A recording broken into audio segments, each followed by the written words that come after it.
You are ready with the case, sir? I am Dr. Ajith. We are the team from JIPMER.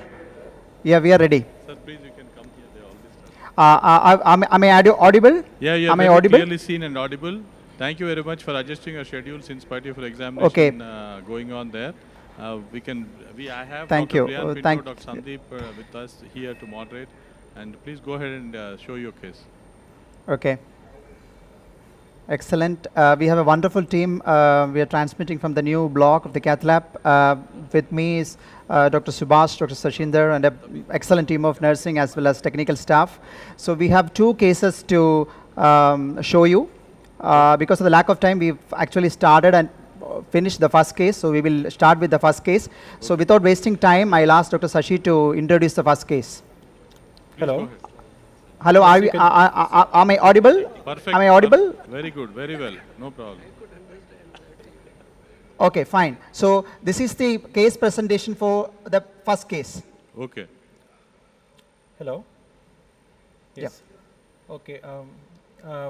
This is the first case. We had a 55-year-old male who was a known case of rheumatic heart disease and severe MS, for which he was operated, and mitral valve replacement was done in April 2016. He presented here with severe heart failure and he was decongested. His surgical history included, the previous slide please, previous slide. He had a mitral valve replacement procedure which was done in April 2017 with a 31 millimeter TTK Chitra mechanical valve. Along with the procedure, he also had left atrial appendage ligation and surgical MACE procedure also. Next slide. On presentation, he had irregular pulse, and his pulse rate was 112 and his BP was stable. His apex beat was shifted and his metallic heart sound was well heard, and he had a pansystolic murmur at the apex. And he was having basal crepitations in the lung fields. He was decongested with diuretics. His ECG showed persistent atrial fibrillation, which indicated failed MACE procedure. We did a 2D echo, which showed severe eccentric mitral regurgitation jet with dilated left atrium. To characterize the MR, we did a transesophageal echocardiogram with 2D and 3D imaging, which showed severe paravalvular leak medially at 3 o'clock to 4 o'clock position. The measurement size of the defect came as 3.5 mm. This is a preoperative measurement of the defect size using 3D TEE from the LA end. Next slide, please. This is the image. This is a 2D transesophageal echocardiography image showing 4-chamber view, where we can see the left atrium is hugely dilated. And we can see the prosthetic mitral valve, which is moving well. And the interatrial septum is intact without any LA clot or LA clot. Next slide, please. This is the color Doppler image of the same, where we can see there is a small, laterally there is a small intravalvular leak, whereas medially towards the septum we find a severe paravalvular leak, and we can see the defect also. Next slide. This is the defect through which a severe paravalvular leak was occurring. Next slide, please. We measured the defect using 2D TEE, which came as 3.5 millimeters. Next slide. So the gradient across the mitral valve was 4 millimeters of mercury, which is within normal. So the valve was mechanically functioning well, except for the paravalvular leak. Next one. The left is the diagrammatic representation of the mitral valve annulus with regard to clock positions, and the right one is the 3D TE image, which is a full volume rendered image showing the mitral valve annulus with the clock positions. The 12 o'clock position, we see the aorta. Press the next slide, please. And we have the defect at the area of between 3 and 4 o'clock positions. Next slide. This is the greatest advantage of 3D echo. In the 3D compared TE, to we the are able 2D to before. see the aortic. You can see the defect exactly as the surgeon sees. Yes. Exactly. Yeah. Yeah. Definitely. Yeah, So you can see the mitral valve, you can see the tricuspid valve, we can see the aorta at 12 o'clock. Yes, go ahead, please. Yes, and the paravalvular defect is seen at the 3 o'clock to 4 o'clock position. Next slide. Next one. Okay, this is the full volume rendered 3D image, which has been rotated to see the mitral valve and the mitral annulus. And we can see the defect is exactly outside the sewing ring of the mitral prosthetic valve. We can see the aortic root well now. And the defect was between the mitral valve and outside the sewing ring at the 3 o'clock to 4 o'clock position. Next slide, please. This is a 3D TE along with the color Doppler. We can see a large jet, which is the paravalvular leak, and the blue color is the mitral inflow. Yes. That's a beautiful advantage of 3D TE. You can see it very well, where is the defect and all, clearly. Excellent demonstration. Please go ahead. Definitely, sir. Yes. Next, Yeah. next. Yes, next one. Can we go to the So case we study? have Yeah. a large mitral paravalvular leak medially located with a small lateral jet, and his prosthetic valve function was normal without any evidence of thrombus, pannus, or vegetation. So next slide, please. So we planned a transcatheter closure of the mitral, medial mitral paravalvular leak. Back to you, sir. Okay. Dr. Kumar, yeah. Yeah, yeah. Can we have the first fluoro image for the today? Yep. Yeah, so we just did a fluoroscopy to make sure that the valve movement is okay, there is no rocking, there is no dehiscence. So next, this case we already finished, so we are just showing the recorded images. So as we know, this case this patient had a medial paravalve leak. So that means by convention, we will try to cross from the LV side and not from the LA side, because as you know, it will be very difficult to cross from the transeptal point of view. And plus, this patient had a very large left atrium. So again, chasing a 3 to 3.5 mm hole from a big LA will be very difficult. So before that, we did a transeptal puncture. This is a 2 straight wire going into the innominate. Next. So this is a Mullin's dilator. Next. This is a conventional transeptal system. Next. This is a pigtail from the arterial root. It is being positioned in the non-coronary cusp. Next. So this is a transeptal puncture in the LAO view. So pigtail is just for a landmark, because the left atrium was so huge, we don't want to take any chance here. So you can see that the septal puncture being done. I try to be as superior as possible, because of the leak is around 3 to 4 o'clock. So if you're too inferior and posterior, it will be very difficult to navigate through, even if you do an arteriovenous snaring. So, but yeah, so that we did a septal puncture. Next. Oh, there's a confirmation of LA entry. Next. So then we exchanges for an 8 French Cook valve sheath. And this is just the coil where we use it for BMV. This is just to put it, we put it just to stabilize the sheath so that it doesn't come out. From now, this point, we will switch to the arterial side to cross the defect from the LV to LA.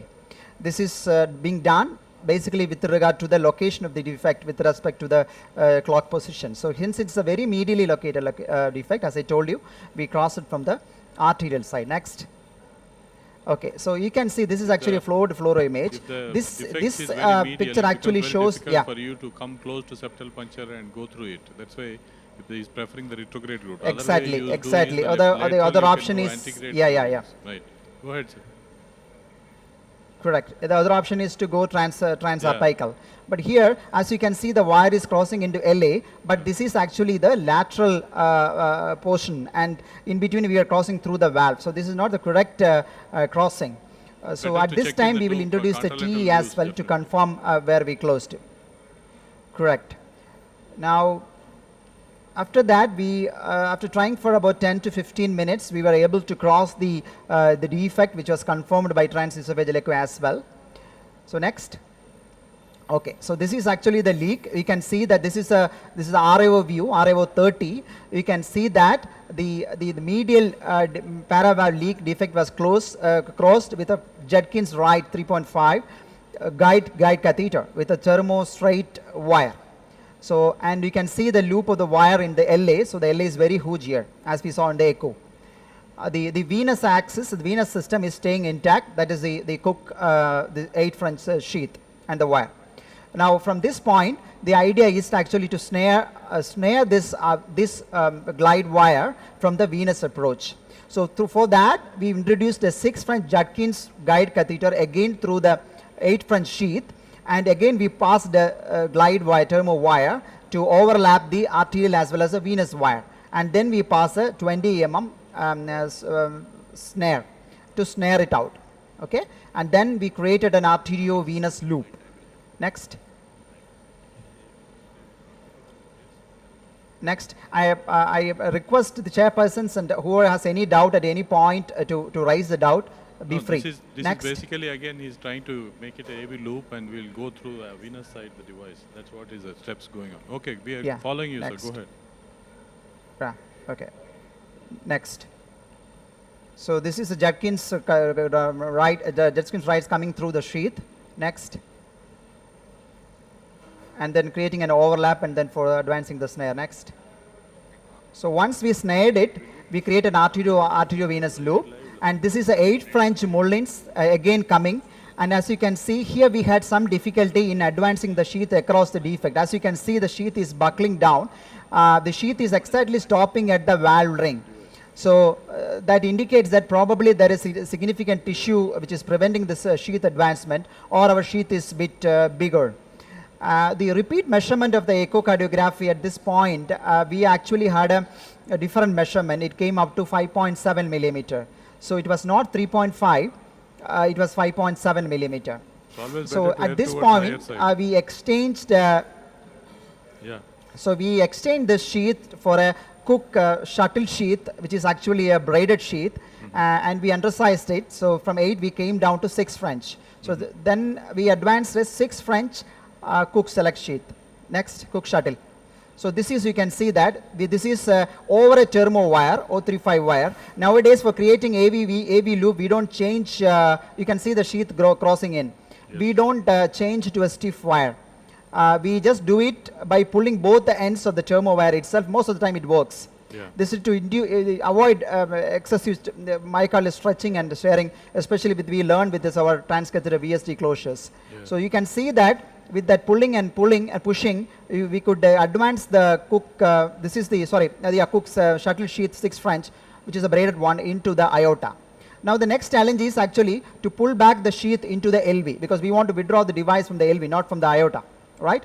So for that, side by side to this thermo wire, we pass the extra stiff wire, Amblat's extra stiff wire. Next.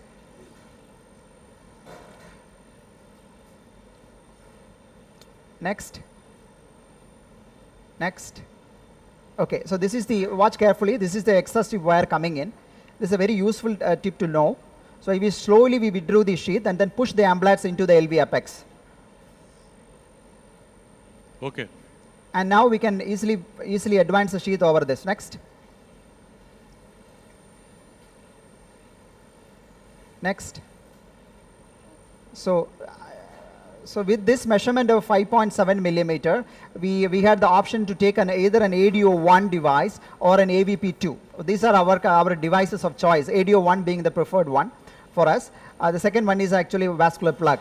With a measurement of 5.7, with a 6F sheath across, we chose to take an AVP, that is AVP2 10 millimeter plug, because we normally double the size of the defect with the AVP, right? Yeah. Next. So now we can see the transesophageal echo also coming. Devices which have a larger rims, the advantage of this ADO2 and the VSD is rim should not be too big because it will obstruct the valve. So that's why either vascular plug or ADO devices are preferred. Yeah, so I think that's a very good kind so of in the opening post, yeah, correct. In the opening poster, in the valve poster, we measured the difference between the annulus and the valve opening point to be about 12 millimeter.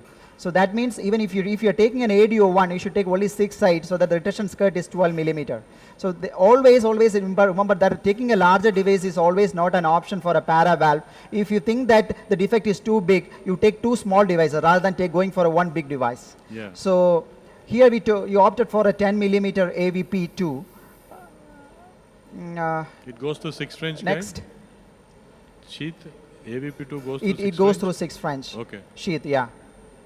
10 millimeter goes through a 6 French sheath. Okay. That is another advantage. Yeah. If you are taking an ADO1, probably you need a 7. Yeah. Next. Venus, it shouldn't matter. So this is the plug being deployed. Yeah. So here, actually, I have kept a safety wire inside. You can see that side by side the device, there is a wire into the LV. This is in case I need to put another device or double up the sheath, so that the access to LV is always retained. Yeah. Otherwise, we have to again do the same process again and again. So this is a 10 millimeter plug snugly fitting into the hole. At that time, we started looking at the TE. So can you just, can you just show the echo pictures, please, now? Echo. Just take off the fluoro, just show me the echoes. Yeah, okay, this is a pre-procedural, can you just go next? Okay, this is a para-valve leak, next. The device one you can show. So this is a confirmation, this is very important. Yeah. This is very important to know that echo, you make sure that the wire is through the para-valve, not through the valve. This is a very important step. So now in the transesophageal, you can know that, you can see that the wire is crossing not through the valve, but through the side of the valve. Next. You can clearly see that now. Next. Yeah. Next, sheath confirmation now. Next. Next, please. This is a live 3D. Next.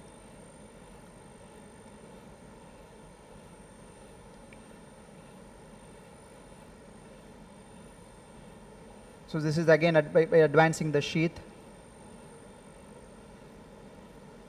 Okay, this is a measurement we got now, which is about 5.7 millimeter. Yeah, that we saw, sir. You can show the device one. So now this is now the device. You can see the device there, sitting in there. Okay, can you just show the next fluoro?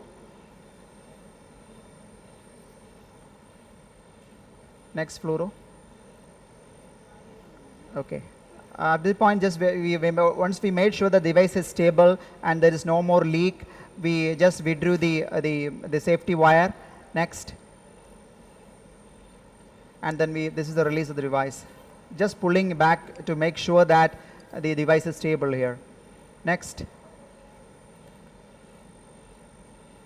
Okay, so that's the release of the device. Next. Yeah, 3D shows it excellently. And the device is quite stable. You can use, you can, yeah. You can see the 3D as well. You can see the 3D. Next. So that's the procedure number 1. I am happy to take any questions. Now, can you just show, did you take a picture after deploying the device? Sorry. That's what now you're seeing. This is the color LAO jet. picture.